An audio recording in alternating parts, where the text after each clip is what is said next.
Donc aujourd'hui, nous vous accueillons dans notre journée qui s'appelle Construire l'inclusion, qui vise à être une perspective sur l'environnement bâti pour les personnes autistes.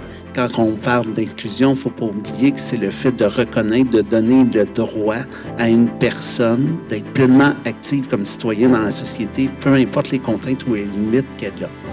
Alors évidemment, quand on parle d'environnement qui doit être attentif à la neuroinclusion aux personnes autistes, il faut connaître l'expérience des personnes autistes avec la diversité qu'on connaît par rapport à cette expérience.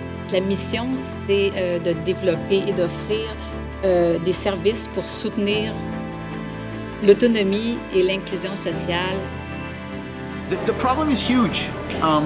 The incoming wave of young adults needing help, just because of the demographics, the impact of the demographics and the birth in the last 20 years, is growing. It's going to continue to grow.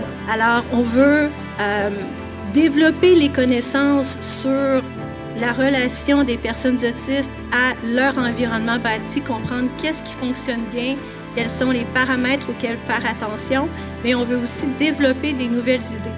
Ce qu'on se rend compte, c'est que la population autiste a vraiment des besoins qui sont différents. Donc, ce qu'on vise, c'est vraiment faire évoluer, faire avancer, c'est élargir toute cette conception universelle du design afin de prendre en considération tous ces autres besoins. En tant qu'architecte, nous sommes convaincus que notre discipline peut jouer un rôle transformateur sur la société. Nos idées deviendront des projets collectifs marqués par le regard de la communauté. À l'École à pas de géant, Provencherois a cherché à créer des espaces générateurs de rencontres, de liens, d'échanges. You know, we looked at research, we looked at the literature, we looked at what was happening in the architecture community, and there was very, very little there. C'est pas des projets immobiliers, c'est vraiment des projets sociaux. Ultimement, ce qu'on veut, que cette approche de l'accessibilité universelle, qu'on pourrait dire, donc couvre toute la dimension neuro-inclusive aussi. Je pense que plus ça va aller, plus tous les lieux, même les musées, les hôpitaux, tous les lieux vont devoir être adaptés pour avoir de l'inclusion et tout ça. Là. En fait, je vous dirais aujourd'hui, ce qui m'enchante, ce qui m'anime, c'est vraiment cette rencontre des chercheurs avec la communauté et vraiment de nous assurer qu'ensemble, on va développer des nouveaux projets de recherche, mais qu'on va aussi développer des pratiques, qu'on va aussi développer des mesures de soutien.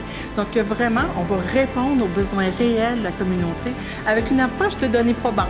Donc aussi, toutes les belles initiatives qui existent un peu partout au Québec, mais on va s'assurer qu'on va les évaluer, qu'on va les documenter, puis qu'on va rendre ces données-là accessibles pour le plus grand groupe. Donc vraiment s'assurer qu'on peut répliquer les belles initiatives qui ont un lieu un peu partout là, à travers le Québec.